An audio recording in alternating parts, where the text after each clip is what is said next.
ஜெபிக்கலாம். அன்பின் பரலோக தகப்பனே, இந்த காலை வேலைக்காக நன்றியோடு துதிக்கிறோம், ஸ்தோத்திரிக்கிறோம். இதோ இந்த புதிய வருஷத்துல 2வது வாரமாக இந்த நாளில் நாங்க ஒன்று கூடி ஜெபிக்க கிருபை பாராட்டின தயவுக்காக நாங்கள் நன்றி செலுத்துகிறோம் சுவாமி. நீர் எங்களோடு இருந்து எங்களை ஆசீர்வதிக்கிற தேவனா இருக்கிறபடினால் உண்மை துதிக்கிறோம். இந்த நாளிலும் கூட சுவாமி வசனங்களை தியானிக்கும்படியாய் ஒன்று கூடி வந்திருக்கிறோம். இந்த வசனங்களை வாசிப்பதும் தியானிப்பதும் இந்த கடைசி நாட்களில மிகவும் அவசியமாய் இருக்கிறத நாங்க உணர்கிறோம். பெண்களாகிய நாங்கள் எப்படியாவது வசனங்களை வாசிப்பதும் தியானிப்பதும் மனதில் இருத்தி வைப்பதும் மிகவும் அவசியமாய் இருக்கிறது சுவாமி. ஒரு பெண்ணை படிக்க வைத்தால் ஒரு தலைமுறையை படிக்க வைத்தது என்று சொல்லி பாரதியார் சொல்வது போல, ஆண்டவரே, நாங்கள் வேதத்தை வாசிக்கும் போது எவ்வளவு உலக கல்வியை அறிந்தவர்களாய் இருந்தாலும் வேதத்தை அறிந்தவர்களாய் நாங்கள் இருக்கும்போது சுவாமி, எங்க குடும்பங்களும் எங்க தலைமுறைகளையும் ஆசீர்வதிக்கிற தேவனாயும் வழி நடத்துகிற தேவனாயும் இருக்கிறீர். அதற்காக நன்றி செலுத்துகிறோம். எல்லாம் உடைய கிருபையினாலேயும் உடைய சத்தியத்தினாலேயும் உடைய ஆவியினாலேயும் நடத்தப்பட தாழ்த்தி ஒப்பு கொடுக்கிறோம். தடையின்றி நடக்கவும், வர இருக்கிறவர்கள் சீக்கிரமாய் தடையின்றி வந்து சேரவும் சுவாமி நீர் கிருபை பாராட்டும்படியாய் ஜெபிக்கிறோம். தாழ்த்தி ஒப்பு கொடுக்கிறோம். இந்த 1 மணி நேரத்தை நீர் ஆசீர்வதித்து தார். நேசிக்கிற இயேசு கிறிஸ்துவின் மூலமாய் வேண்டிக் கொள்கிறோம் பிதாவே. ஆமேன், ஆமேன். So welcome everyone to the study.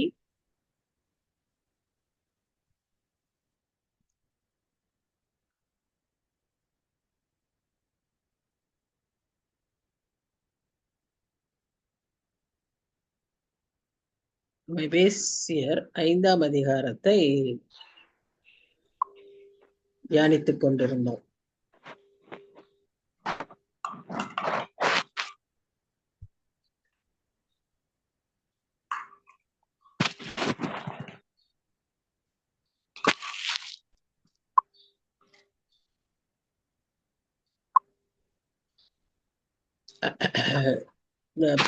மூன்றாம் அதிகாரத்துல 5ஆம் அதிகாரத்துல 13, 14 வசனம். 13ஆம் வசனத்துல நாம அந்தரங்கமாய் ஒரு யாருக்கும் தெரியாதுன்னு நடத்துகிற காரியங்கள் எல்லாம் வெளியரங்கமாக்கப்படும் என்று சொல்லி நம்ம வாசிக்கிறோம். 14ஆம் வசனத்துல, அதனாலே தூங்குகிற நீ விழித்து மரித்தோரை விட்டு எழுந்திரு. அதாவது தூங்குகிற நீன்னு சொன்னா 2 அர்த்தம் இருக்கு. மரணம், இன்னொன்று நித்திரை. இரண்டுமே நமக்கு ஆபத்து. அப்போஸ்தல நடபடிகள்ல நாம பார்க்கிறோம் ஒரு வசனம். தூங்கும்போது சாத்தான் களையை விதைத்து விட்டு போவான்னு சொல்லி, நல்ல செடிகள் நல்ல நிலத்துல விளைந்து கொண்டிருக்கும் போது தூங்குறப்போ சாத்தான் களையை விதைப்பான்னு சொல்லி நம்ம பார்க்கிறோம். தேவையில்லாத காரியங்கள் நல்ல காரியங்களை அழித்து விடும் என்று சொல்லி பார்க்கிறோம். உண்மையாவே தூங்குகிறது அப்படின்னா என்னன்னா, ஏன்னா ஆண்டவருடைய வருகையை ஆயத்தத்துல முக்கியமா சொல்லப்படுற ஒரு காரியம் என்னன்னா, விழித்திரு, விழித்து ஜெபம் பண்ணு அப்படின்னு சொல்றத பார்க்கிறோம். உண்மையா விழித்திரு அப்படின்னு சொன்னா நம்ம லிட்ரலா தூங்குறத விட்டுட்டு விழிச்சிருக்கணும், ஏந்திரிச்சு உட்கார்ந்து ஜெபம் பண்ணணும் அப்படிங்கிறது அல்ல. அதுவும் உண்டு. அது ஆண்டவரா நமக்கு உணர்த்துவார். சில நேரங்கள்ல எந்திரிச்சு ஜெபிப்போம். நமக்கு ஜெபம் பண்ணுன்னு இருக்கும். அப்ப நம்ம எந்திரிச்சு ஜெபிப்போம். ஆனா அந்த விழித்து இருக்கிறதுங்கிறது என்ன சொல்லுதுன்னா, அலர்ட்டா இருக்கணும். நாம எப்படி இப்போ ஒரு ஒரு ரயில்வே கிராஸ் பண்ற போது, அல்லது ஒரு டேஞ்சரஸ் ஜோன், ஒரு அந்த பக்கத்துல வெடி வைக்க போறாங்க, மலைகள அந்த மைன்ஸ் இருக்கு, அந்த பகுதியில நம்ம நடந்து போகிறோம் அப்படின்னு சொன்னா எவ்வளவு அலர்ட்டா போவோம் இல்லையா? மனுஷருடைய நடவடிக்கையை பார்ப்போம், அங்க சத்தம் கேட்குதான்னு பார்ப்போம், எல்லாத்தையும் சுத்தி சுத்தி பார்த்து நம்ம கடந்து செல்வோம் இல்ல? அந்த அளவுக்கு நாம இந்த நாட்கள்ல காலத்தை அறிந்தவர்களாய், காலத்தை உணர்ந்தவர்களாய் நாம என்ன செய்யணும்னா, அலர்ட்னஸோட நாம இருக்கணும் அப்படின்னு தான் அது அர்த்தம், விழித்து அப்படின்னு சொல்லும்போது. இப்ப மரித்தோரை விட்டு எழுந்துருன்னு ஏன் சொல்றாருன்னு சொன்னா, இப்போ லாசருவ அப்படிதான் அவர் சொல்றாரு, கல்லறை விட்டு வெளியே வா அப்படிங்கிறாரு. அது மாதிரி ஒரு இருளான ஒரு சூழ்நிலையிலிருந்து, பாவத்திலிருந்து, ரட்சிக்கப்பட்டும் உணர்வற்ற ஒரு நிலைமையில வாழ்ந்து கொண்டிருக்கிற சூழ்நிலையிலிருந்து எழுந்து வா அப்படிங்கிறார். ஏன்னா நம்ம ஆண்டவர் உயிர் தெழுந்த ஆண்டவர், அவர் உயிர்ப்பிக்கிற ஆண்டவர். அதனாலதான் அவர் உன்னை பிரகாசிப்பார் என்று சொல்லியிருக்கிறார். யோவான் 1 வாசிக்கிறோம். எந்த மனுஷனையும் பிரகாசிப்பிக்கிற மெய்யான ஒளி அவர். நம்ம அவரிடத்துல அவருடைய மக்களாய், அவருடைய பிள்ளைகளாய் நாம் வாழும்போது அவருடைய வெளிச்சம் நம்மில் இருந்து பிரகாசிப்பிக்கும். இதுதான் நாம இந்த 14ஆம் வசனத்துல நம்ம பார்க்கிறோம்.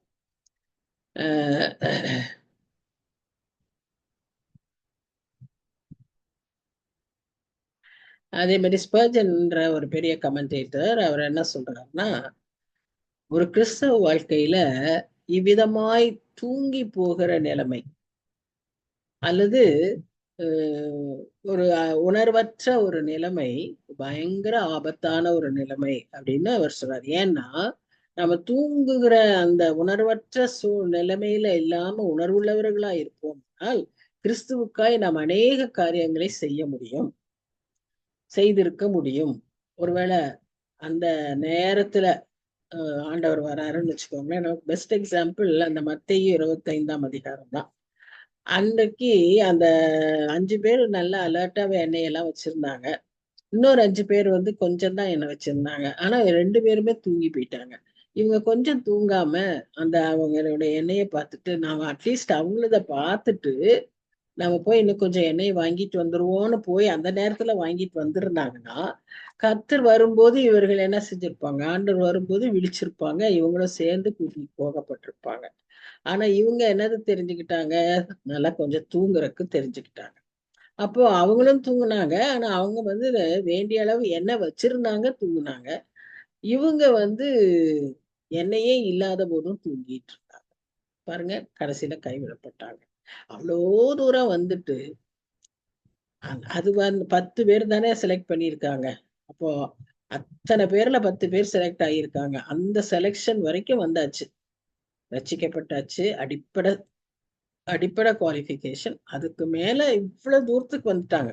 ஆனா அந்த கதவுக்கு அந்த மணவாளனால் கூட்டி போகப்படுகிற அந்த நிலைமைக்கு போகிறதுக்கு தகுதி இல்லாம விட்டாங்க.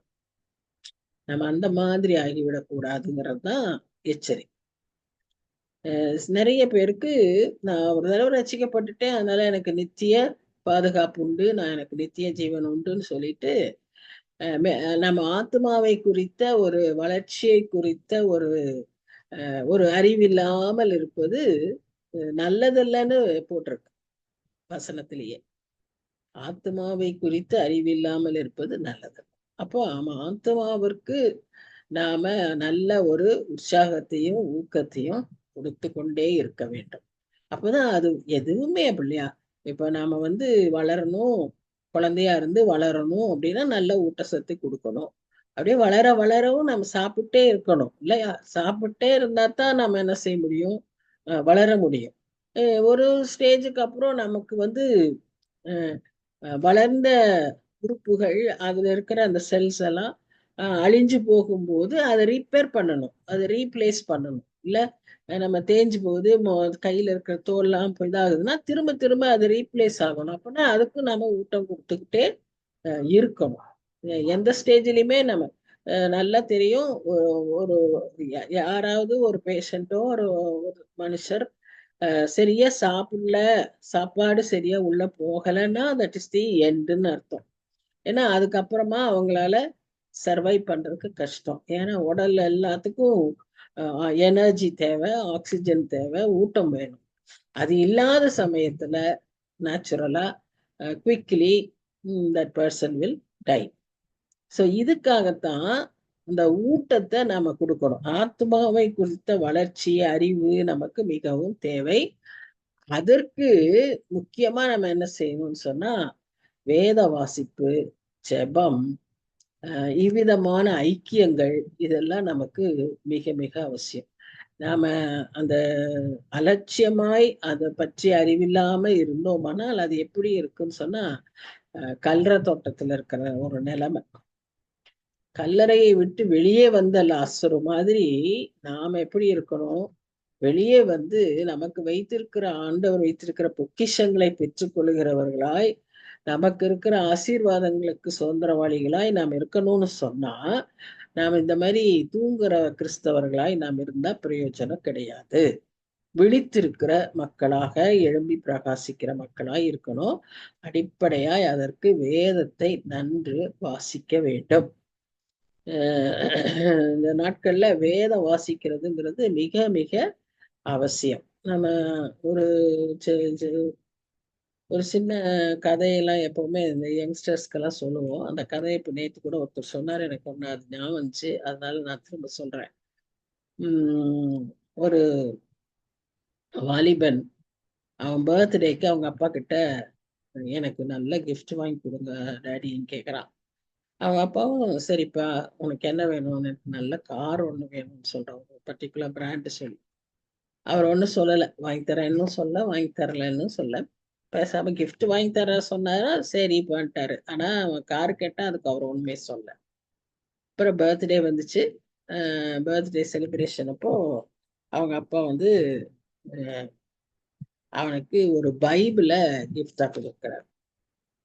ஏன்னா எப்பவுமே அவங்க அப்பா சொல்லுவாரு, இந்த பைபிளை வாசி, இந்த பைபிளை வாசிச்சாதான் உனக்கு வந்து ஆசீர்வாதம். பைபிள் தான் உன்னை வந்து பின்னாட்கள்ல உன்னை வழி நடத்தும் இப்படின்லாம் அவர் சொல்லிட்டே இருப்பாரா. இவனுக்கு அதுவே போர் அடிக்கும். இப்ப பைபிளை வந்து எனக்கு கிஃப்டா கொடுத்துருக்கிறாரு. நான் எவ்வளவுதான் அழகா சொன்னேன் கார் வேணும்னு, இவர் இப்படி ஒரு பைபிளை கொடுத்துருக்காருன்னு சொல்லிட்டு அன்னைக்கே அவன் சண்டை போட்டுட்டு போயிடுறான். வாலிபன் இல்லையா, ஒரு ஓரளவு வயசு வந்தவன். அதனால அவன் என்ன சொல்லிட்டான், நீங்களும் மச்சு உங்க கிஃப்டும் மச்சுன்னு தூக்கி பைபிளை ஒரு ஷெல்ஃப்ல தூக்கி போட்டுட்டு அவன் போயிட்டான். அதை எடுத்துட்டு கூட போல. ரொம்ப வருஷம் ஆயிடுச்சு.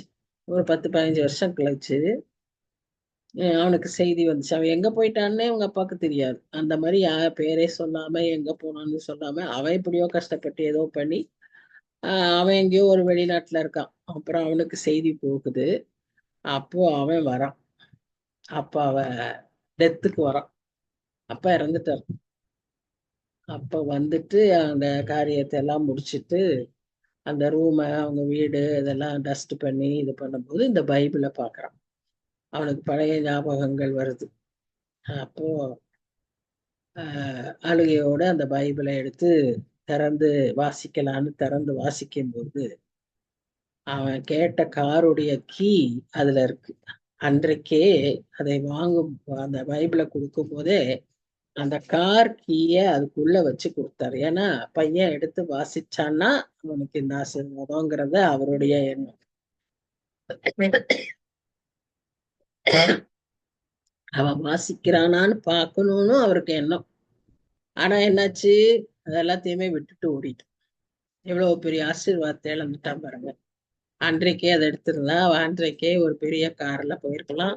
இன்னும் சந்தோஷமா வீட்டிலேயே இருந்து நல்ல ஒரு வளர்ச்சியில ஒரு நல்ல ஒரு இதுல இருந்திருக்கலாம். ஆனா இன்றைக்கு அத பார்க்கும்போது அவன் சொல்றான், இட் இஸ் டூ லேட் அப்படிங்கிறான். It is really too late. அந்த மாதிரி நாம உணர்வற்றவர்களாய் நாம என்ன ஆயிடக்கூடாது, இருந்து விட கூடாது. கொடுக்கப்படுகிற எச்சரிப்பு, அழைப்பு, வாக்கு தத்தங்கள் எல்லாவற்றையும் சரியா உணர்ந்து கொள்ளணும்னு சொன்னா நமக்கு அந்த வேத அறிவு இருந்தாதான் நம்மால அதை புரிஞ்சு கொள்ள முடியும்.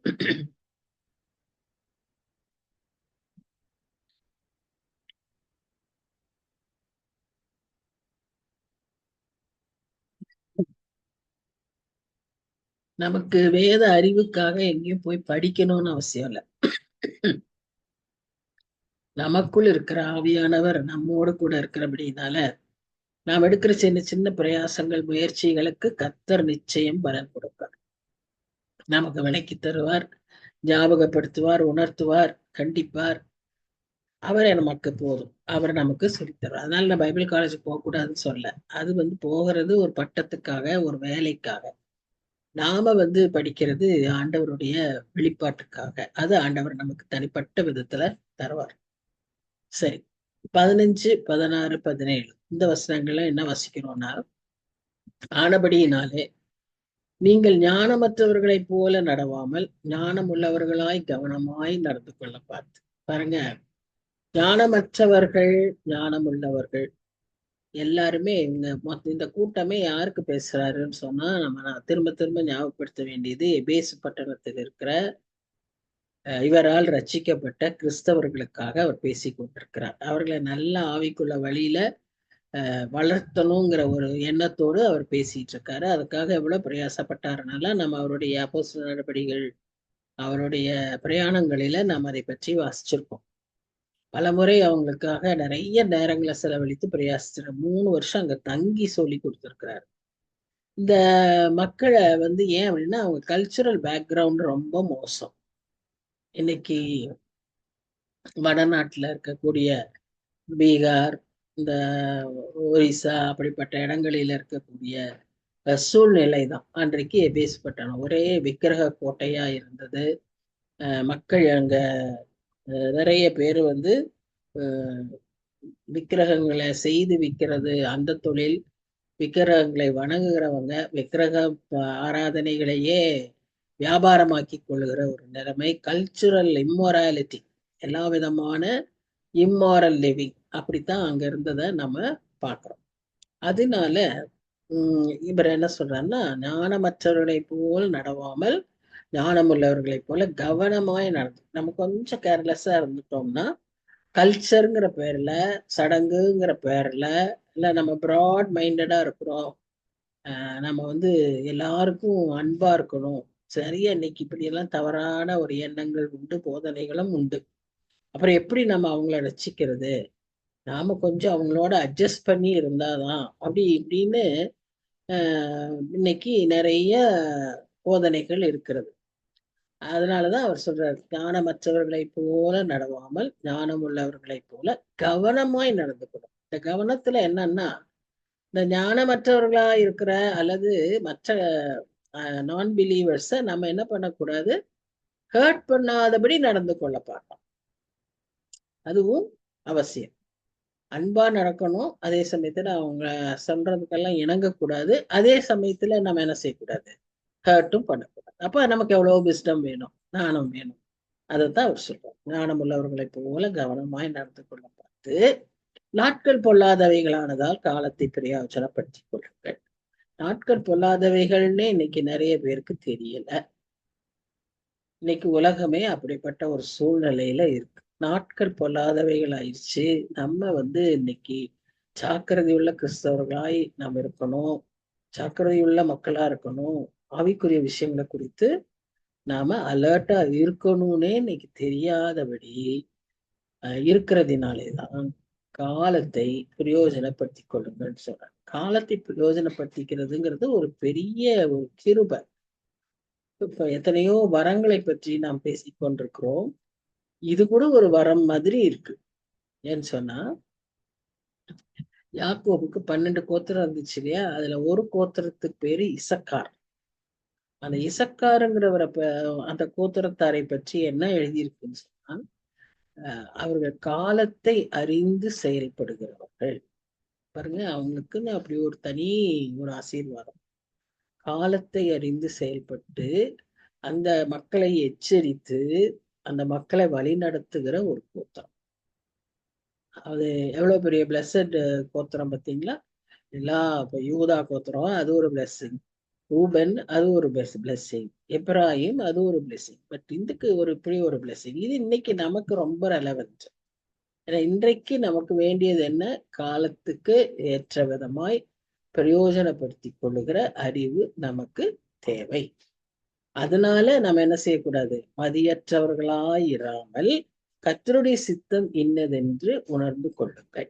இப்ப காலத்தை பிரயோஜனப்படுத்துறதுல ஒரு முக்கியமான காரியம் என்ன அப்படின்னு பாத்தீங்கன்னா, கர்த்தருடைய சித்தம் இன்னதென்று உணர்ந்து கொள்வது அவசியம். நம்ம கர்த்தருடைய சித்தத்தை அறிந்தவர்களாய் நம்ம செயல்படும் போதுதான் நாம மதியற்றவர்களாய் காலத்தின் அருமையை உணர்ந்து வாழ முடியும். ஞானம் வேணும், மதியற்றவர்களா இருக்கக்கூடாது, காலத்தை அறிந்து செயல்படுகிற ஒரு காரியம் நமக்கு அவசியம். அந்த காலம் வந்து கிரேக்க மொழியில 2 விதமா அத சொல்லியிருக்கு.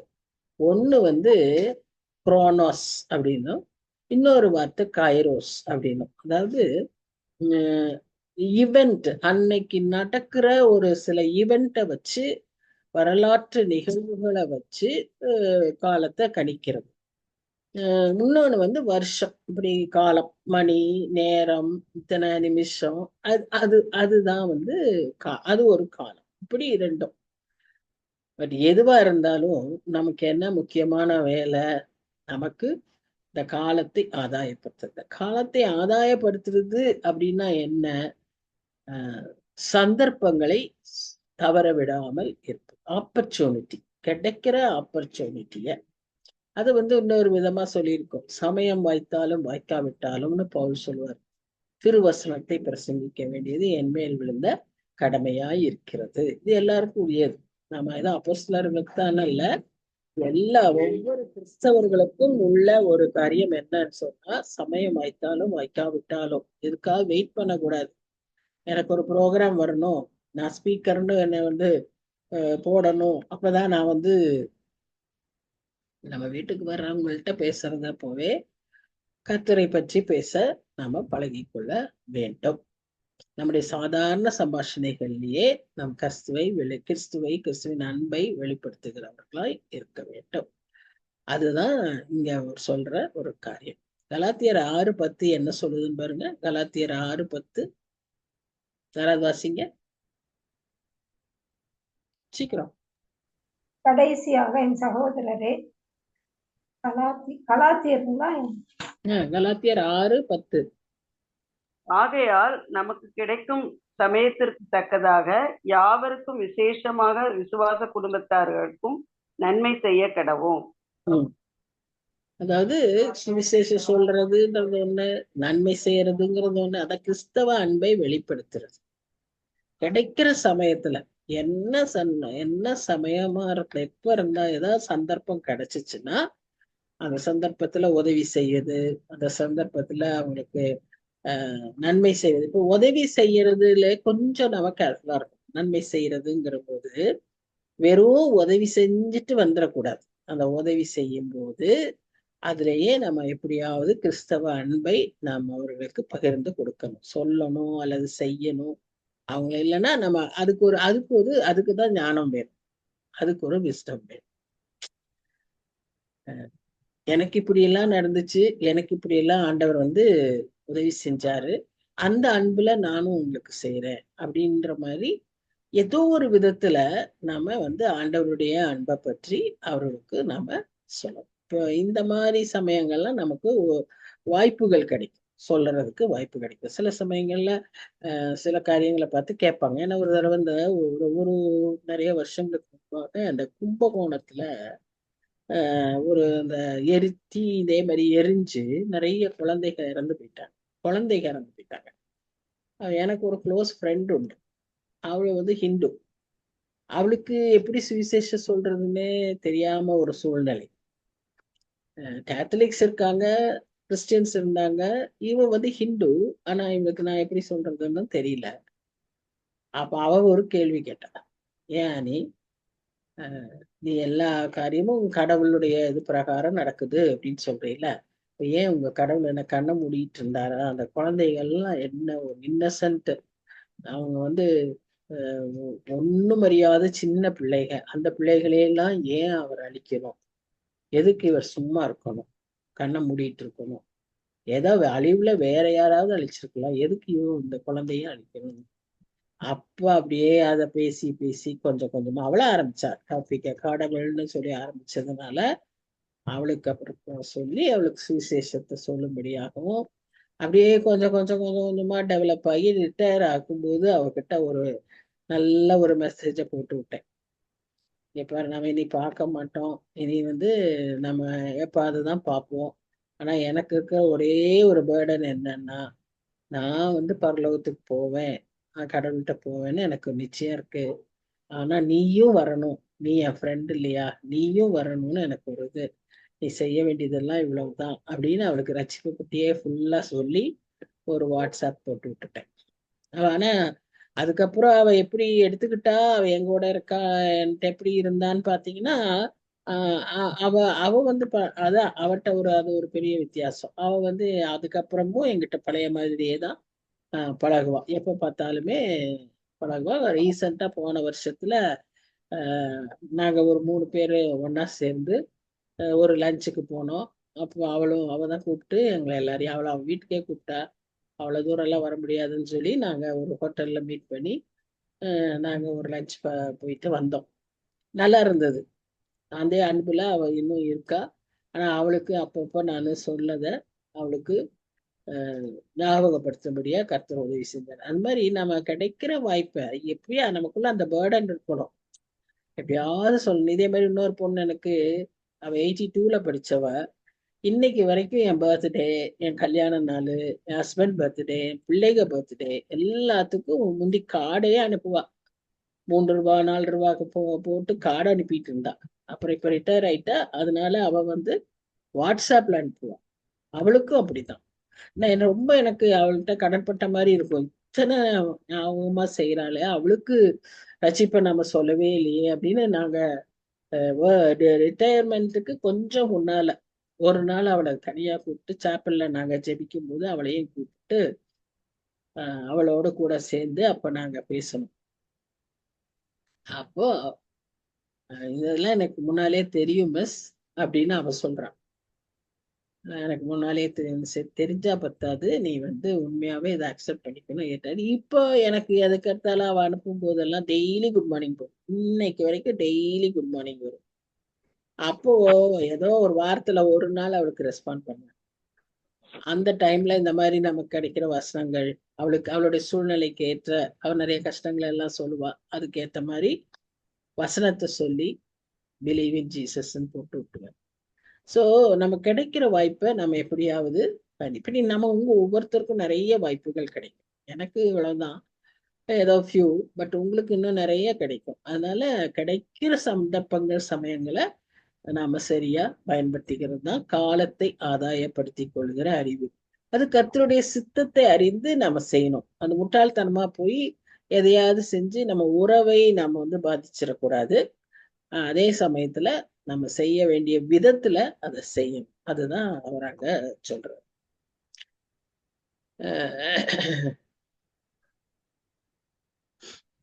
சரி, 18ஆம் வசனம் வந்து ஒரு முக்கியமான வசனம். துன்மார்க்கத்திற்கு ஏதுவான மதுபான வெறி கொள்ளாமல் ஆவியினால். ஏன்னா அந்த ஊரு நான் சொன்னேன், ரொம்ப இம்மாரல் லிவிங் அவங்களுக்குள்ள. அவங்க வந்து ரொம்ப தவறான விக்கிரகங்கள் மாத்திரம் அல்ல, எல்லா விதமான பாவங்களும் அவங்கள்ட்ட இருந்தது. அவங்க வந்து ஆவிக்குரிய விதமாய் இருக்கிறத வந்து எப்படி நினைச்சிட்டாங்கன்னா, இவங்க போதையில இருக்கிற மாதிரி தான் ஆவியில நிரம்பி இருக்கிற அனுபவம்னு அவங்க நினைக்கிற அளவுக்கு அவங்க. ஏன்னா அன்றைய நாட்கள்ல அந்த ஆவிக்குரிய நிரம்பி இருக்கிற ஒரு காரியத்தை கொஞ்சம் வெளிப்புறமான எக்ஸ்பிரஷன்ஸ்ல காட்டுகிறவர்களா இருந்தார்கள். அதனால என்னாச்சு, இதுவும் அதுவும் ஒண்ணுங்கிற மாதிரி அவங்க செய்ய ஆரம்பிச்சிட்டாங்க. நிறைய பேர் கேட்டாங்கல்ல, ஒரு ஒரு மந்திரவாதி கூட பேதுருவிட்ட கேட்டான், என்ன நீங்க இப்படி ஆவியில செய்யற அத நீங்க செய்யற இந்த அற்புதத்தை நானும் செய்யணும். நான் எனக்கு இதுக்கு மேல செய்ய முடியல, ஆனா நீங்க இதெல்லாம் செய்றீங்க. நீங்க செய்யும்போது என்னோட பவர் எல்லாம் அப்படியே அடங்கிருது. எனக்கு அந்த பவர் வேணும் அப்படின்னு அந்த பவருக்கு ஆசைப்பட்டு ஆவிய வந்து எனக்கு அந்த ஆவி வேணும் அப்படின்னு சொல்லி வியாபாரம் பேசினான் இல்லையா, சீமோனுங்கிறவன்.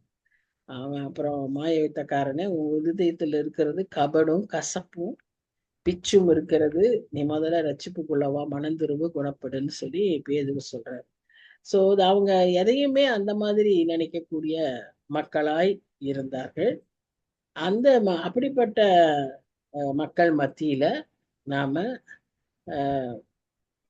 ரொம்ப கேர்ஃபுல்லா நாம இருக்கணும். அதான் ஒருத்தர் அவங்கள பற்றி எழுதும்போது இவ்விதமா எழுதுறார். அதாவது ஏல் அவுட் ஆஃப் த பாட். ஏல்னா இந்த மது, out of the pot, money out of the purse and wit out of the head. இதுதான் அந்த மக்களுடைய நிலைமை. கையில காசே தங்காது. காசை பூரா இப்படியாக வெறித்தனத்துல அவங்க நிறைந்தவர்களாய். ஏன்னா காசு நிறைய இருக்கு, நிறைய செலவு பண்ணும். அதே மாதிரி அறிவே இல்லை, அறிவு ஒரு தெளிவு இல்லாத மக்கள். ஏன்னா எந்நேரமும் துன்மார்க்கத்திலையும் இதுலையும் இருப்பாங்க. அவங்களுக்கு எப்படி நாம செய்யணும், ஆலோசனை சொல்லணும், எப்படி அவங்கள வழி நடத்தணும், அவங்கள கைவிட்டுறக்கூடாது. நான் இங்க இந்த காலனிக்கு இங்க ஒண்டிப்புதூர் வந்த தொடக்கத்துல ஒரு எங்களுக்கு டைம் இல்லாதனால ஒரு நைட்டு ஃப்ரைடே நைட்டு 9 o'clock ஒருத்தர் வீட்டுல, இங்க ஒரு போலீஸ் வீடு, அவங்க வீட்டு முன்னால கொஞ்சம் நிறைய இடம் இருக்கும். இங்க இருக்கிற கிறிஸ்டியன்ஸ் எல்லாம் அங்க வந்து சேருவாங்க. அப்போ 9 மணிக்கு ஒரு ப்ரேயர் ஆரம்பிப்போம். 10 மணிக்கு முடிக்கணும்னு அது எப்படியும் 11 மணி ஆயிரும். ஏன்னா காலனியில் இருக்கிறவங்களுக்கெல்லாம் நாங்க அப்ப அன்னைக்கு ஜெபிப்போம், கிறிஸ்டியன் லேடிஸா சேர்ந்து. அப்படி ஜெபிக்கும் போது ஒருத்தர் இருந்தார், நடராஜன். அவங்க ஒய்ஃப் வந்து கிறிஸ்டியன், மலையாளி, ஜெஸ்ஸி. நடராஜன்கிறவரு கவுண்டர். ஆனா அவர் என்ன செஞ்சாரு, பயங்கர குடி, ரொம்ப குடி. அப்போ அவருக்காக ஜெபிக்கும் போது அங்க இருக்கிற மக்களே சொன்னாங்க என்னன்னு, இவருக்கெல்லாம் ஜெபிச்ச பிரயோஜனமே கிடையாது, இவரெல்லாம் திருந்தவே மாட்டாரு, இவர் வந்து குடியேதான் அவருக்கு அப்படின்னு. அவரே இறந்தும் போயிட்டார், சீக்கிரமா இறந்துட்டார், அது அடுத்தது. ஆனா அவருக்கு ஜெபிக்கவே மாட்டேன்ட்டாங்க அவங்க. அப்படி நம்ம யாரையுமே என்ன செஞ்சிடக்கூடாது, தள்ளிடக்கூடாது. அப்படி நாம, ஏன்னா வசனம் என்ன சொல்லுதுன்னா, ஒருவரும் கெட்டு போகாதபடிக்கு நித்திய ஜீவன் அடையறதுக்காக தான் இயேசு கிறிஸ்து பரலோகத்திலிருந்து நமக்கு வந்தார், நம்மை தேடி வந்தார். சோ நாம யாருமே இவங்க திருந்த மாட்டாங்க, இவங்க இப்படித்தான் அப்படின்னு என்ன செஞ்சிட முடியவே முடியாது. நான் சொன்னேன்னா நிறைய கதை சொல்ல முடியும். டான் ரிச்சர்ட்சன் ஒருத்தர், அவருடைய லைஃப் கூட இருக்கு. சரி, இதெல்லாம் சொன்னா இது வசனங்கள் லேட் ஆயிடும். இன்னொரு முறை அது வர சந்தர்ப்பம் வரும்போது அதையும் சொல்றேன். எனக்கு உடனே அது ஞாபகம் வருது. அப்படி யாரையுமே நம்ம இவங்க வந்து வசனத்தை ஏற்றுக்கொள்ள மாட்டாங்க, இவங்க திருந்த மாட்டாங்க, இவங்க நிச்சயம் இவ்வளவுதான் அப்படின்னு கைவிடுறதுக்கு நாம யாரு? நம்ம ஆண்டவர் ஏற்றுக்கிட்டார் இல்லையா? நாம் எப்படிப்பட்ட பாவிகள், நம்மை ஏற்றுக்கொண்டார். அப்ப நம்மையே ஏற்றுக்கொள்ளும் போது அவரை ஏற்றுக்கொள்ளாம இருக்கிறதுக்கு என்ன, இல்லையா? அப்படிதான் நாம யோசிக்கணும். அவங்களுக்கு எவ்வளவு சொல்லி பார்த்தேன், அந்த ஜபத்துல அவங்க இணைந்து கொள்ள அவங்களால முடியல. ஏன்னா அவர் அப்படி ரொம்ப குடி, அவங்க ஒய்ஃபையும் ரொம்ப டார்ச்சர் பண்ணிட்டு இருந்தாரு. அப்புறம் அவர் இறந்து போயிட்டாரு. அது ஆனா ஒரு வகையில அது எப்படி சரின்னு எனக்கு தெரியல. ஆனா நாங்க ஜெபித்தோம், நாங்க குடும்பமா ஜெபிப்போம், எல்லாருக்காகவும் அப்படி அவருக்காக ஜெபிப்போம். அந்த லேடிஸ் வந்து ஆனா அதுக்கு ஒத்துக்கல. சரி, அது போகட்டும். அது நான் எதுக்குன்னா ஒரு வார்னிங்கா சொல்றேன், யாரையுமே நம்ம அப்படி செய்யக்கூடாது. அப்படிப்பட்ட மக்களுக்கு எப்படி நம்ம ஆலோசனை சொல்லணும்னு இங்க பவுல் சொல்றாரு பாருங்க. சங்கீதங்களினாலும் கீர்த்தனைகளான இது எல்லாத்தையும் சேர்ந்து ஒன்னா செஞ்சிடக்கூடாது, பாட்டு பாடிக்கிட்டே இருக்கக்கூடாது. எந்த வசனத்துல மூலமா, எந்த விதம் மூலமா அவருக்கு புத்தி சொல்லணுமோ புத்தி சொல்லணும். இது இப்படிப்பட்ட மனுஷர் சமுதாயத்துல இருப்பாங்க, பக்கத்து வீட்டுல இருப்பாங்க, நம்ம குடும்பங்கள்ல இருப்பாங்க. குடும்ப கூடுகையில நாம இப்படிப்பட்ட மக்களை சந்திக்க முடியும். அப்போ அப்படிப்பட்டவர்களுக்கு சர்ச்சஸ்ல இருப்பாங்க, நம்ம எப்படி புத்தி சொல்லணும்? ஏன்னா நம்மளை பார்த்தோன்னே அவங்க நம்ம ஒரு அலர்ட் ஆயிடுவாங்க, இவங்க வராங்களா, இவங்க இதை பத்தி தான் பேச போறாங்க அப்படின்னு அவங்க ரெடி ஆயிடுவாங்க. அதனால நம்ம அவங்களுக்கு தெரியாத டாக்டிக்கா நாம இப்படி செய்யணும். ஏதோ ஒரு பாட்டுல, ஏதோ ஒரு விஷயத்துல அப்படி ஒருவருக்கு ஒருவர் பத்தி, அப்ப அதை கேட்பாங்க. நேரம் நீங்க பைபிள சொன்னீங்கன்னா கேட்க மாட்டாங்க, ஏன்னா அவங்க எல்லாம் ரெடியா இருக்காங்க பைபிள் அட்டாக் பண்றது. அதனால அப்படி சொல்லாம இவ்விதமாய் சொல்லி அதுல நம்ம கர்த்தரை கீர்த்தனம் பண்ணி இயேசு கிறிஸ்துவின் நாமத்தினாலே எப்பொழுதும் எல்லாவற்றிற்காகவும் பிதாவாகிய தேவனை ஸ்தோத்தரித்து நாம நன்றி சொல்லிக்கிட்டே இருக்கோம். அப்படி நாம நன்றி சொல்ல சொல்ல நாம ஆவியில நிரம்பி இருப்போம். அப்ப நாம பேசுற சாதாரண வார்த்தைகள் அவர்களுக்கு பிரயோஜனமா இருக்கும். அதனால்தான் நாம எப்பவுமே எப்படி இருக்கணும்னு சொன்னா நன்றி உள்ளவர்களாய் இருக்கணும். நமக்குள்ள அந்த நன்றி சொல்லுகிற ஒரு ஸ்பிரிட் நமக்குள்ள வச்சுக்கிட்டே இருக்கணும். எதுக்கு எடுத்தாலும் நம்ம அப்படி வைக்கணும். இப்ப இவர் ஸ்பர்ஜன் அதே அவரே கமெண்ட்ரியில என்ன சொல்றாருன்னா, எவ்ரி மொமெண்ட் நமக்கு ஒரு கிருபை ஆண்டவர் கொடுத்துக்கிட்டே இருக்காரு இல்லையா?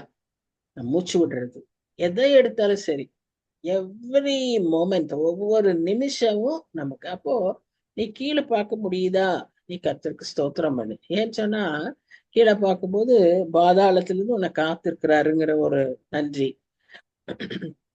என்ன கேட்டா நான் கீழே பார்க்க முடியுதே, அதுக்கே நான் கர்த்தருக்கு நன்றி சொல்லணும். கழுத்து பிடிச்சுக்காம கீழே பார்க்கிறேன், ஓகே கர்த்தருக்கு நன்றி.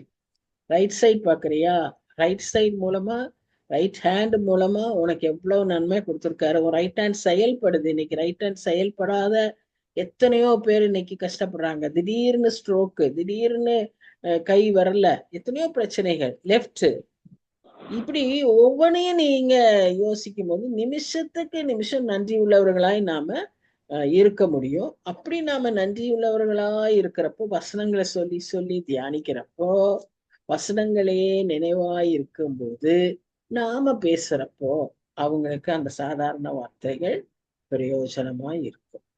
சரியா? இங்க அடுத்ததா அவர் இன்னொரு காரியத்தை சொல்றாரு. இது ஏதோ கணவன் மனைவிக்கு சொன்ன மாதிரியும் இருக்கும், ஆனா குடும்பங்கள்ல இருக்கிறதும் இருக்கும், சமுதாயத்திலையும் இருக்கிறதா இருக்கும், வேலை செய்கிற இடங்களிலும் இது இருக்கிறதா இருக்கும், சபையிலும் இது இருக்கிறதா இருக்கும். என்னது? தெய்வ பயத்தோடு ஒருவருக்கொருவர் கீழ்ப்படிந்திருங்க. இப்ப நம்ம இந்த மாதிரி ஆவிக்குரிய நிறைவுல இருக்கும்போது நாம என்ன செய்ய முடியாது? மற்றவர்களை பார்த்து மற்றவர்களுடைய காரியங்களுக்காக நாம என்ன பண்ண மாட்டோம், அவர்களுடைய அதிகாரத்தை நாம் எதிர்க்க மாட்டோம். சரி, நமக்கு பொதுவாகவே ஒரு பிரச்சனை என்னன்னா, நம்மை காட்டிலும் அதிகாரம் பெரியவங்களா இருக்கிறவங்களோ, இல்லைன்னா பெரியவங்கன்னு இல்லை, எதனாலும் யாராவது அதிகாரம் பண்ணா நமக்கு பிடிக்க மாட்டேங்குது. அது மனுஷ இயல்பு, அது மனுஷருக்குள்ள ஒரு குணம். ஆனா ஒரு டீம்ல இருக்கும்போது இதெல்லாம் நம்ம என்ன செய்யணும்? அட்ஜஸ்ட் பண்ணி போகணும். இப்ப நமக்கு இந்தியன் டீம் விளையாடுது, நிறைய இடங்கள்ல பாக்குறோம். அப்படி இருக்கிறப்போ ஒரு சிலர் அதுல இந்த மாதிரி ஆட்டிடியூடு இருந்துச்சுன்னா அவங்களால என்ன செய்ய முடியாது? இந்த டீம்ல சேர்ந்து இருக்கவே முடியாது. ஒரு டீமா நம்ம ஒர்க் பண்றோம்னா அங்க நம்ம அவங்களுடைய குணங்களை அங்கதான் நம்ம பார்க்க முடியும். அப்போ ஒத்து போகாதவங்க இருப்பாங்க, கட்டாயம் இருப்பாங்க. அவங்களுக்கு என்ன அப்படின்னா இந்த சப்மிஷன் அவங்களுக்கு ரொம்ப பாதரேஷன், கஷ்டம். ஏன்னு சொன்னா நான் சொல்றது, நான் நினைக்கிறது அதுதான் நடக்கணும். அது கிறிஸ்தவ அழகே இல்லை, கிறிஸ்தவ ஒழுங்கே இல்லை. கிறிஸ்தவ அழகு என்னது? செல்ஃப்ங்கிறதே இருக்கக்கூடாது, ஐங்கிற வார்த்தையே அங்க இருக்கக்கூடாது. அதான் கிறிஸ்தவ அழகு. ஆனா இங்க நான் சொல்றதுதான் இருக்கணும் அப்படின்னு இருக்கும்போது ஊழியத்திலேயே இது ஒரு பெரிய பிரச்சனை. ஊழியத்திலேயே இந்த மாதிரி இருக்கிற ஆட்டிடியூட் இருக்கிறவங்களுக்கு சேர்ந்து அவங்களால இருக்க முடியாது. இவங்க சும்மா இருக்க மாட்டாங்க, இவங்க இன்னும் கொஞ்சம் ஒரு பேர டீம் ஆக்கிக்குவாங்க. அப்ப அதுக்குள்ள ஒரு பிரிவினை வரும், அதுல ஒரு பிரச்சனைகள் வரும். இதெல்லாம் நடக்கக்கூடிய காரியம். ஏன்னு சொன்னா இவ்விதமான இந்த சப்மிஷன் இல்லை. ஒண்ணு நம்ம ஞாபகத்துல வச்சுக்கணும், எல்லாவற்றையும் ஆர்டர் பண்றது, எல்லாவற்றையும் அழகுபடுத்துறது, ஒழுங்குபடுத்துறது, அதிகாரிகளை நியமிக்கிறது. இப்ப மோடி சொல்றதை நான் கேட்க மாட்டேன்னு, மோடி யாருக்கும் பிடிக்கலன்னு வச்சுக்கோங்க. உங்களுக்கு எல்லாம் பிடிக்குதா பிடிக்கலையா தெரியல, பொதுவா ஒரு சில கூட்டத்தாருக்கு பிடிக்கல. ஆனா அதுக்காக வேண்டி நான் மோடி சொல்ற ரூல் எல்லாம் நான் ஃபாலோ பண்ண மாட்டேன்னு சொன்னா அது எப்படி கரெக்டா? அது தவறு இல்ல. அந்த ஆளைதான் பிடிக்கலையே ஒழிய அந்த அதிகாரம், அந்த பவர், அந்த போஸ்ட், பொசிஷன், அதையெல்லாம் நம்ம என்ன செய்யணும்? மரியாதை கொடுத்துதான் ஆகணும், அதுக்கு கீழ்ப்படிஞ்சுதான் ஆகணும். இப்ப நிர்மலா சீதாராமன் போடுற டாக்ஸ் எல்லாம் நான் கட்ட மாட்டேன், எனக்கு அந்த அம்மா பிடிக்காது அப்படின்னா அது செய்ய முடியாது. அது தவறு. அது கிறிஸ்தவ அழகே கிடையாது. கிறிஸ்தவ ஒழுங்குல ஒரு கிறிஸ்தவ ஒழுங்குல ஒருபோதும் அப்படி செய்யும்படியாக வேதம் நமக்கு சொல்லவில்லை. ஆபீசர் இதுதான் ஈஸி, இந்த பக்கம் போறது கஷ்டம். ராயனுக்கு ராயனுக்குரியதை ராயனுக்கும் தேவனுக்குரியதை தேவனுக்கும் கொடுங்கன்னா கர்த்தர் சொல்றார் இல்ல. நாம எந்த காலத்திலும் நாம என்ன செய்யக்கூடாது, நம்ம அவிதமான காரியங்களை செய்யக்கூடாது. கர்த்தருக்கு விரோதமாக, அதிகாரத்துக்கு விரோதமாக நாம இணங்காமல் இருக்கக்கூடாது. அதே சமயத்துல திரும்பவும் நான் இப்ப என்ன சொல்றேன், இணங்கும் போது எதற்காக இணங்குறோம்னா நம்ம தேவ பயத்தோடு, தேவ பயத்துக்கு கர்த்தருக்கு இது ஆகாது, கர்த்தர் இதை பாவங்கிறாருங்கிறதுக்காக நம்ம அதை செய்யறதில்லை. ஒன்று. இரண்டாவதாக இந்த அமைப்பெல்லாம் கர்த்தர் தான் செய்திருக்கிறார். அதனால நம்ம அதை கர்த்தருக்கு இணங்கி நாம் அதற்காக கீழ்ப்படணும். எஜமானாகட்டும், கணவன் மனைவி ஆகட்டும், பேரண்ட்ஸ், சில்ட்ரன் பேரண்ட்ஸா இருக்கட்டும், தப்பாவே அவங்க சொன்னா கூட நாம அவங்களுக்கு என்ன செய்யணும், கீழ்ப்படியணும். ஆனால் அவங்க கர்த்தருடைய கோட்பாட்டுக்கு விரோதமாக, வேத காரியங்களுக்கு விரோதமாக செய்யும் போது அதற்கு நாம் இணங்கவே கூடாது. அப்படி இணங்குவோமானால் நாமே தண்டனைக்குரியவர்களாகி விடுவோம். உதாரணம் நம்ம அப்போஸ்தலர் 5ஆம் அதிகாரத்துல வாசிக்கிறோம் இல்லையா, அனனியாள் சப்பிராள், அவங்க 2 பேர். அவர் சப்பிராள் தான் முதல்ல வருவா. அவள்கிட்ட கேட்பாரு இல்லையா, என்னன்னு கேட்பாரு,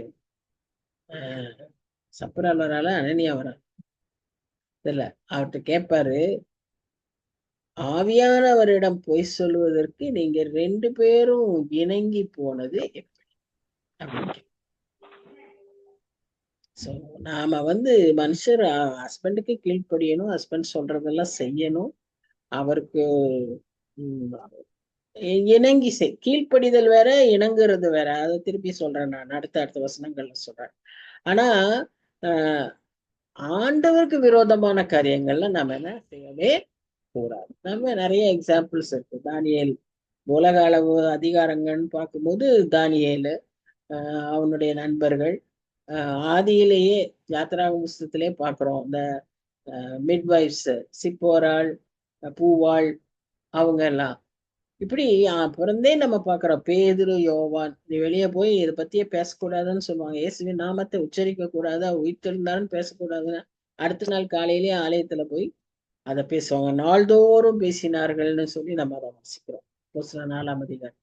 ஸோ எதற்கு அடங்கணும், இதுக்குத்தான் நமக்கு என்ன வேணும், ஞானம் வேணும், நமக்கு மதி வேணும், நமக்கு அதுக்கு வேண்டிய தைரியம் வேணும், கர்த்தருக்கு பயப்படுகிற பயம் நமக்குள்ள இருக்கணும். அதன்படி நாம என்ன செய்யணும், இது சரி, இது தப்பு, இதற்காய் நான் இணங்குறேன், இதற்காய் நான் விட்டு கொடுக்குறேன். குடும்பத்துல, சமுதாயத்துல, சர்ச்சில் என்னோட காரியத்துக்காக நான் நின்னா பிரச்சனை வருமானா, கர்த்தருடைய காரியத்துக்காக நான் நிற்பனானா பிரச்சனை வந்தாலும் நான் நிற்க வேண்டும். இந்த வித்தியாசத்தை நாம நல்லா புரிஞ்சுக்கணும். பிரச்சனைக்காக பயந்து கர்த்தருடைய காரியத்துக்கு மழுங்கி போக கூடாது. அதே சமயத்துல என்னுடைய காரியம் என்ன பாதிக்குது, என்னுடைய சுயத்தை பாதிக்குதுங்கிறதுக்காக நாம என்ன செய்யக்கூடாது, குடும்பமானாலும் சரி, எதுனாலும் சரி, நாம என்ன செய்யக்கூடாது, நிக்க கூடாது. நம்ம இணங்கி போகணும். ஏன்னா கர்த்தருக்கு பயந்திருக்கணும். 2வது, கர்த்தர் தான் நமக்கு இவர்களை மேலாக அதிகாரியாக வைத்திருக்கிறார், அனுமதித்திருக்கிறார் இல்லையா. அப்ப நாம அதற்கு இணங்கி செல்ல வேண்டும். இப்ப ஹெட் ஆஃப் த டிபார்ட்மெண்ட்னா அந்த ஹெட்டை கர்த்தர் தான் நியமித்திருக்காரு.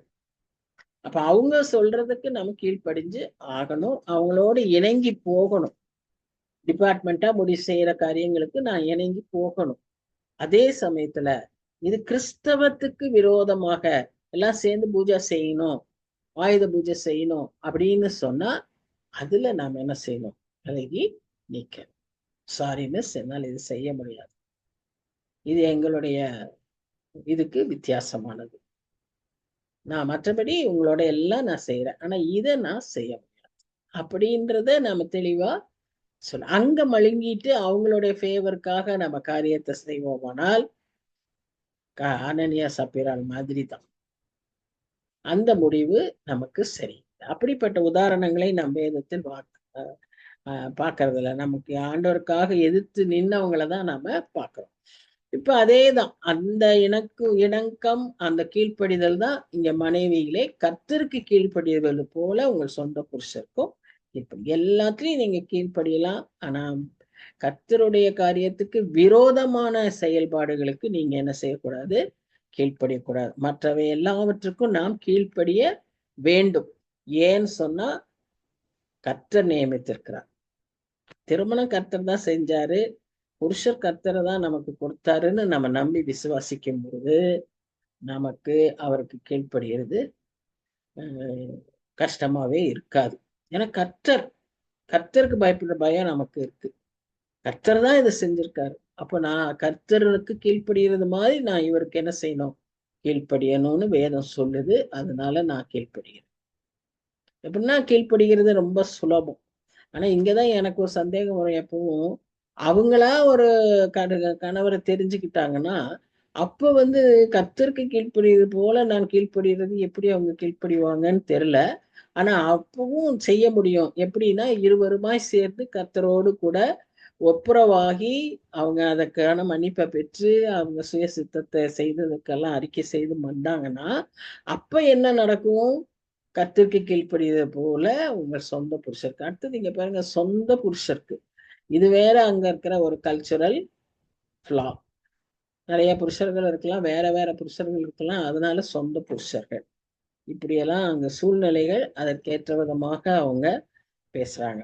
இந்த கீழ்ப்படியறதுங்கிறது நீங்க திரும்ப அவங்க இருக்கிற கமெண்டேட்டர்ஸ் எப்படி எழுதுறாங்கன்னா, ஏதோ ஹஸ்பண்டுடைய ஒரு ஸ்பெஷாலிட்டிக்காக அவருடைய பெரிய அறிவுக்காக நாம இதை செய்யறோம் அப்படின்னு அல்ல, கர்த்தருக்கு மகிமை கொண்டு வரும்படியாக நம் கர்த்தருக்கு கீழ்ப்படியணும். அது போல அப்படிங்கிறத இங்க நாம பார்க்கிறோம்.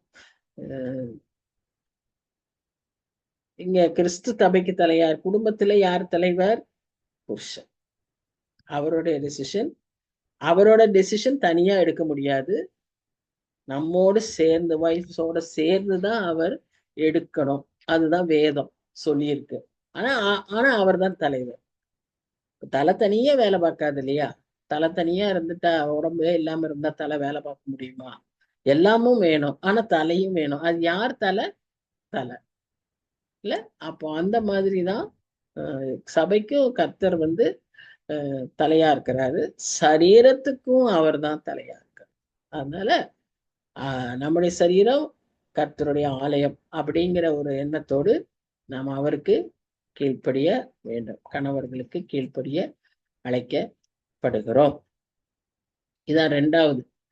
இதுல என்னன்னா நமக்கு இதுல எல்லாம் இந்த மாதிரி ஒரு ஆவிக்குரிய அர்த்தம் இருக்கிறதுனால கிறிஸ்தவங்களுக்கு இணங்கி போகிறது, கீழ்ப்படுகிறது, குடும்பத்துல விட்டு கொடுக்கறது இதெல்லாம் ரொம்ப சுலபமா இருக்கும். ஏன்னா நம்ம உலகத்தார் போல இல்லை. உலகத்துல இருக்கிறவங்க அது எப்படிங்க அப்படி செய்ய முடியும்ட்டு அப்படியே வரிஞ்சு கட்டிட்டு வருவாங்க. அவங்க இன்னும் கூட எந்த எக்ஸ்ட்ரீமுக்கும் போவாங்க, ஆட்டுக்களை தூக்கி போடுவாங்க, எல்லாம் செய்வாங்க. அது உலக மக்கள். ஆனா நாம அப்படி இருக்கக்கூடாது. அப்ப அவங்க சில சமயம் நம்மளை கேட்பாங்க, ரோஷமே இல்லாம இப்படி இருக்கீங்களான்னு. அது நம்ம ஆண்டவர் அப்படித்தான் இருந்தாரு, நம்ம ஏன் அப்படிதான் இருக்க சொல்றாரு. இதுல ரோஷங்கிற பிரச்சனையே வராது. ஏன்னா நாம எப்படி அதை கண்ணோக்குறோங்கிறது தான் முக்கியம். இது கர்த்தர் கொடுத்திருக்கிற காரியம். நான் கர்த்தருக்காக கீழ்ப்படுகிறேன், கர்த்தருக்காக இதை நான் விட்டு கொடுக்குறேன், இந்த அவமானத்தை நான் தாங்கிக்கிறேன் அப்படின்னு இது ஒரு அவமானமாவே நமக்கு இருக்காது. அவங்க பார்க்கும்போது அது அவமானமா இருக்கும். ஆனா நமக்கு அது ஒரு பொறுப்பா இருக்கும், ஒரு ரெஸ்பான்சிபிலிட்டியா இருக்கும், ஒரு அக்கௌண்டபிலிட்டியா மாறிடும். அப்ப நமக்கு அது சுலபம், ஈஸி. இதுதான் right method for a wife to submit to the husband. We should not think இந்த விதமா வி ஆர் ஈக்குவல்னு ஒண்ணு.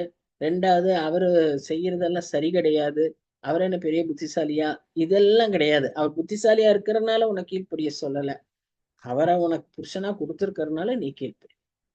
இதுதான் அங்க இருக்கிற காரியம். ஆனால் திரும்பவும் சொல்றேன், கிறிஸ்தவ கோட்பாடுகளுக்கு விரோதமா இருந்தா தயவு செய்து இதை அந்த விதமா எடுத்துக்கொள்ளக்கூடாது. சில பேர் பார்த்துருங்க, அப்படியே அடங்கி நோக்க அப்படியே இருக்கணும், அப்படியே அப்படி அல்ல. அது அல்ல ஆண்டவர் கேட்கறது. அவங்க சரியான வழியில நாம நடத்தணும். சிரேஷ்னு ஆமானுடைய வைஃப் இருந்தா, ஆமானுடைய வைஃப் ஆமானுடைய எல்லா காரியத்துக்கும் அவன் தூண்டி விட்டுக்கிட்டே இருந்தான். கடைசியில எல்லாரும் தூக்கு போடப்பட்டாங்க. அவளுடைய கணவன், அவங்க பிள்ளைங்க எல்லாரும் தூக்கு போடப்பட்டாங்க. இதுக்குதான் அவ நடத்திக்கிட்டு இருந்தா. அப்படி இருக்கக்கூடாது. நம்மளது ஆசீர்வாதமான ஒரு வழியில குடும்பத்தை நடத்த வேண்டிய பொறுப்பு நமக்கு உண்டு. வி ஆர் ஹெல்ப்மேட்ஸ், அவங்களுக்கு உதவி செய்கிறவர்கள், அவர்களுக்கு எல்லா விதத்திலும் ஆலோசனை சொல்ல வேண்டியவர்கள். அந்த பொறுப்பை நமக்கு கொடுத்திருக்கிறார். அப்போ சரியானதை நம்ம சொல்லி கொடுக்கணும், சரியானதுக்கு துணை போகணும், தவறானதுக்கு துணை போகக்கூடாது. தவறானதுக்கு துணை போன வாசப்படியிலேயே நம்ம மரித்து போவோம். அதுதான் அனனியா சப்பிராளுடைய காரியம். அப்ப இங்கேயும் அதே தான் நம்ம பார்க்கிறோம். சர்ச்சும் ஒரு குடும்பம் எல்லாம் ஒரே மாதிரி தான், இயேசு கிறிஸ்துவுக்கு கீழ்ப்படுகிற மாதிரி நாம. இப்ப அடுத்தது புருஷர்களுக்கு இங்க சொல்றாங்க, புருஷர்களை மனைவியை அன்பு கூறுங்கள், அப்படியும் கிறிஸ்துவும் சபையில் அன்பு கூறுங்க. இங்க புருஷர்களுக்கு சொல்லும் போது அன்பு கூறுங்கள்னு சொல்லும் போது இன்னைக்கு இருக்கிற அன்பு எப்படிப்பட்ட அன்புன்னு நம்ம நல்லா பார்க்கிறோம் இல்லையா? ஒரு மனைவிய சில வீடியோஸ்லாம், அந்த சில அட்வர்டைஸ்மெண்ட்ஸ்லாம் பார்க்குறப்போ மனைவியோ கேர்ள் ஃப்ரெண்டோ லவரோ கட்டி பிடிச்சிக்கிட்டு இருக்கிறப்போவே அந்த பக்கத்துல இருக்கிற ஒரு பொண்ணுக்கு கையாட்டிக்கிட்டு சிக்னல் பண்ணிக்கிட்டு இருக்கிற காலமா இருக்கு. இந்த பொண்ணும் அப்படிதான் செய்யறா, ஆணும் அப்படிதான் செய்யறான். ஸோ இந்த அன்புங்கிறதெல்லாம் இன்னைக்கு சுத்தமா அதுக்குரிய அர்த்தமே இல்லாதபடி போயிடுச்சு. அதனாலதான் திரும்ப திரும்ப இங்க வேதத்துல நம்ம என்ன அன்பை பற்றி வாசிக்கிறோம்னா, கர்த்தருடைய அன்பு. அதுக்கான ஒரு வார்த்தை அகாப்பே. அகாப்பே லவ்னு சொன்னா தியாகமுள்ள அன்பு. 1 கொரிந்தியர் 13ஆம் அதிகாரத்தில் இருக்கிற அத்தனை குணாதிசயங்களும் கொண்ட அன்புதான் இந்த அன்பு. கிறிஸ்து நமக்காக சிலுவையிலேயும் மரிக்கும்படியாக, தன் உயிரையே தியாகம் செய்யும்படியாக, அப்படிப்பட்ட அன்புதான் அன்பாய் புருஷர்கள் மனைவிகள் மேல் காட்டும்படியாக கர்த்தர் சொல்றார்.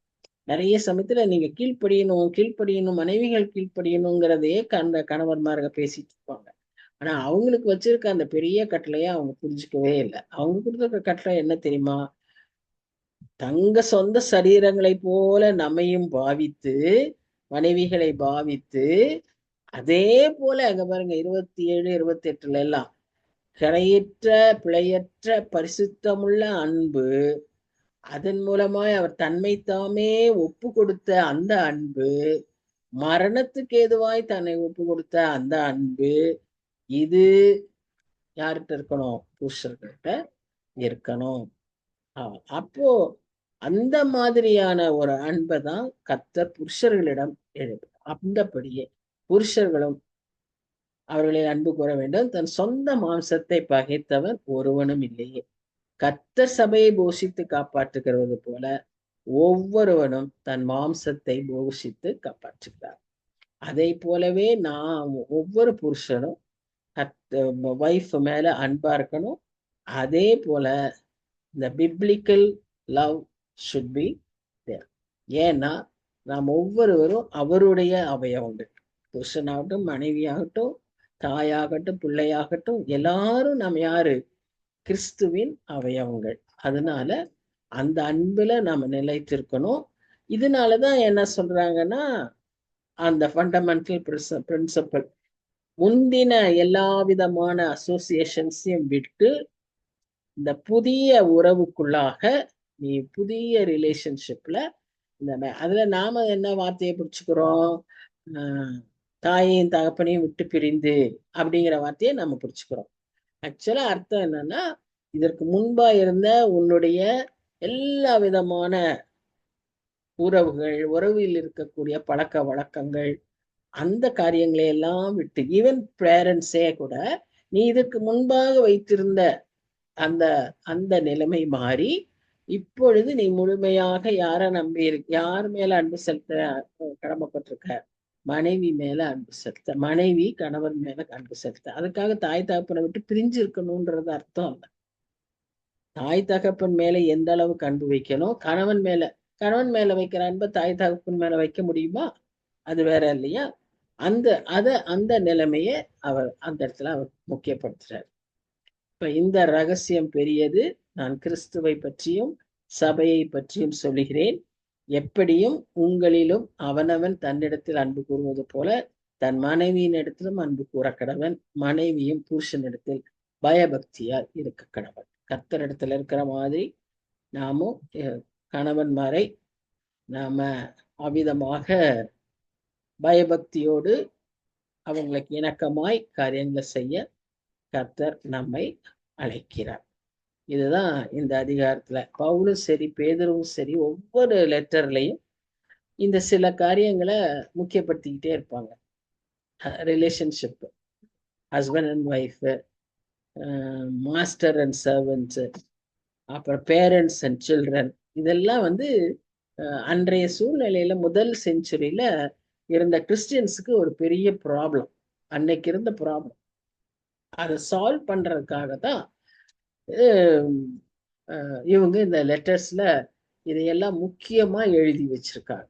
So we are called to இதுல இருக்க எதெல்லாம் நமக்கு ரெலவென்ட்டோ அதையெல்லாம் நாம ஏற்றுக்கொள்ளணும். எல்லாமே பாருங்க, பைபிள்ல அன்னைக்கும் அது ரெலவென்ட், கிறிஸ்துவுக்கு முன்னால இருந்த காலத்துக்கும் அது ரெலவென்ட், இன்றைக்கும் அது ரெலவென்ட், இனி வரப்போகிற சமுதாயத்துக்கு ரொம்ப ரெலவென்ட் இல்லையா? அப்போ அதுதான் பியூட்டி ஆஃப் த பைபிள். சரி, இந்த சிந்தனைகளோடு இன்றைக்கு நாம நம்முடைய ஸ்டடியை முடிப்போம். அடுத்த ஸ்டடியில நம்ம மற்ற காரியங்கள் அடுத்த அதிகாரம் இன்னும் கொஞ்சம் ஆவிக்குரிய போராட்டங்களை குறித்து அதிகமாய் நாம் அதுல கற்றுக்கொள்ள இருக்கிறோம். சரி, இப்போது யாராவது ஒருத்தர் ஜெபம் பண்ணுங்க, சீக்கிரமா முடிப்போம். ஸ்தோத்திர ராஜா, ஸ்தோத்திரிக்கிறோம் சுவாமி. இந்த அருமையான காலை வேலைக்காக நன்றி செலுத்துகிறோம். நல்ல விதமான ஒரு நல்ல எபேசியர் 5 அதிகாரத்தை முடிக்கும்படியாக கிருபை பாராட்டினீங்க. ஆழமான சத்தியங்களை கற்றுக்கொள்ளும்படியாக கிருபை பாராட்டினீங்க. ப்ராக்டிக்கல் நாலேஜுக்கு நாங்கள் நிறைய கற்றுக்கொண்டோம் சுவாமி. அன்றைய கீழ்ப்படிதல் என்பது எப்படி விதத்தில் கர்த்தருக்குள் எப்படி கீழ்ப்படியணுங்கிறத பற்றி நாங்கள் புரிந்து கொண்டோம். அதுக்காக நன்றி செலுத்துகிறோம். அதே சமயத்தில் சுவாமி அப்பா, வேதத்திலையும் பிள்ளைகளையும் நிறைய எக்ஸாம்பிள்ஸ் மூலமாக எப்படி வளர்க்கணுங்கிறதையும் ஆண்டவரை நாங்கள் கற்றுக்கொண்டோம். அதுக்காக நன்றி செலுத்துகிறோம். தொடர்ந்து பைபிள் ஸ்டடியில் இருக்கிற எல்லாருக்காகவும் நாங்கள் செபிக்கிறோம் சுவாமி. ஜின்ஷாக்காக, எஸ்தருக்காக, ஆண்டவரே அப்பா, வராத பிரபாக்காக ஆண்டவரே நாங்கள் செபிக்கிறோம். இந்த மக்கள்லாம் சீக்கிரமாய் வந்து சேரும்படியாக ஆண்டவரே. அதே சமயத்தில் சத்யாக்காகவும் அதிகமாக செபிக்கிறோம். அவங்களுக்கு என்ன தடைகள் இருந்தாலும் அடுத்த வாரத்தில் நாங்கள் புதிய 6வது சாப்டர் தொடங்கும் போது எல்லாருமாக வந்து சேர நீங்கள் கிருபை செய்ய வேண்டுமா ஜெபிக்கிறோம். எங்களோட கூட இருங்க. உங்களுடைய நீங்காத பிரச்சனை எங்களை தாங்கி ஏந்தி சுமந்து கொண்டிருக்கோம். இயேசு மூலம் ஜெபிக்கிறோம் நல்ல பிதாவே, ஆமென்.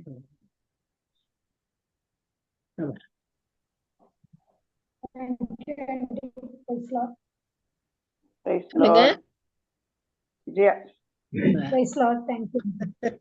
Thank you. God bless you. Praise Lord, auntie. Praise the Lord, ma. Praise the Lord, Prema. Thank you. Thank you. அவங்க பிரபாவையும் வர சொல்லுங்க, சரியா? பிரேமா, பிரபாவும் வர சொல்லுங்க. சரிங்க. ஷீலா, சத்யாவை வர சொல்லுங்க. பேபி டென்சியாவை வர சொல்லு. விஜயா, எஸ்தரை வர சொல்லு. டெலிவரி டைமா என்னன்னு தெரியல, போன் எடுக்கல. சரி கரெக்ட். ஆமா, அவங்களுக்காக ஜெபம் பண்ணிக்குவோம், தொடர்ந்து ஜெபம் பண்ணிக்குவோம். கூட விட்டுட்டேன். சரி, பை பை. By by.